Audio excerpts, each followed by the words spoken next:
بسم الله الرحمن الرحیم. الحمد لله والصلاة والسلام على رسول الله. اما بعد، برادر سوال نمودند که امروزها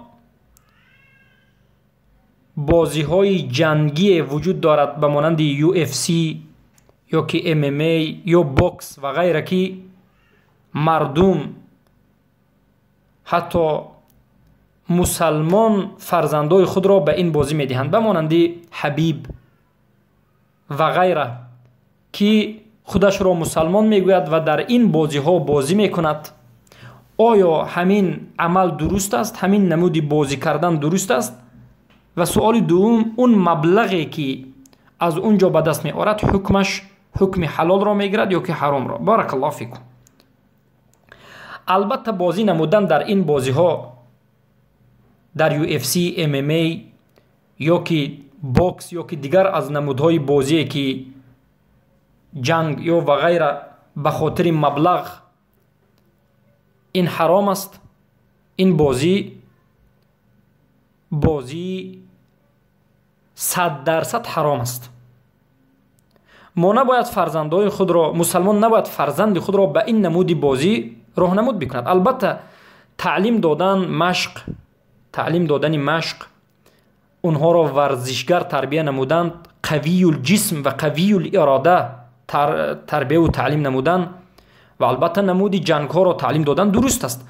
اما برای به دست آوردن مبلغ، برای به شهرت رسیدن در این دنیا در بین مسلمان ها و کافرها به این نمودی بازی دست دادن، البته این چی است؟ حرام است و این گناهی کبیر است.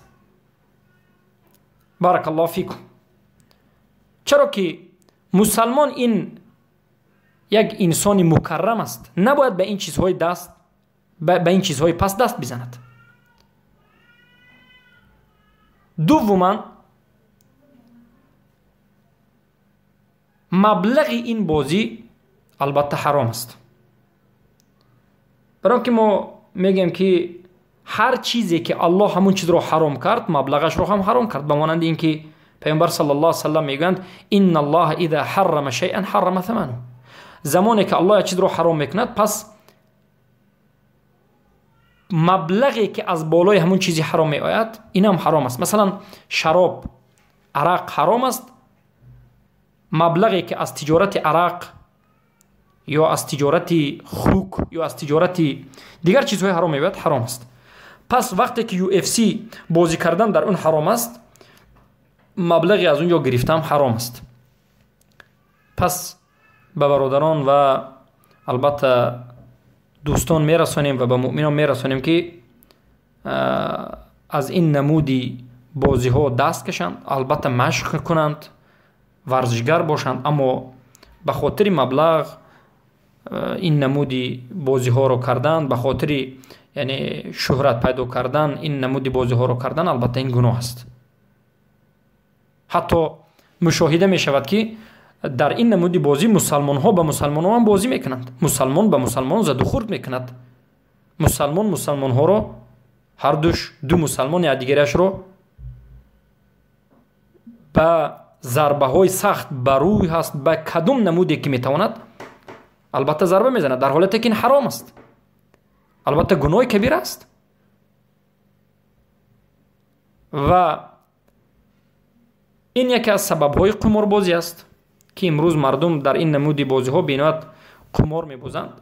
البته باید دانسته باشید که این ویستاوکه هایی که به زبان روسی میگند، یعنی مقدار پولی که میگذارد، بعضی از مردم میگوید که اگر در این وقت غلبه کرد فلان قدر من میگیرم، فلان از این بازیگر یکیش غلبه میکند، گویان به بالای این مبلغ میموند. این حرام است و این گناه کبیر است. اینا میگند قمار. الله سبحانه و تعالی در قرآن حرام کرده است. میسر حرام است، رجس من عمل شیطان است. پس برادران و خواهران عزیز، برای زنده کردن توحید خود کوشش بکنید، برای آموختن دین کوشش بکنید، برای پیشروی کوشش بکنید. امروز میبینیم که البته یک مسلمان با یک کافر وقتی که زد و خورد میکند، همه خواهد نخواهد خرسند میشوید وقتی که یک مسلمان غلبه میکند. اما ما نباید این یک مسلمان یک غیر مسلمان را در یک بازی وقتی که میزند با یک نمودی قانون و قاعده ها، فکر نکنیم که یعنی با همین تمام است و ما خرسند و دیگه شاد و دیگه غم امت را فراموش کردیم، دیگه اون خواهران و برادران مظلوم خود را فراموش بکنیم، که البته این همه اش مخالف به منهج اسلام است. بارک الله فیکم.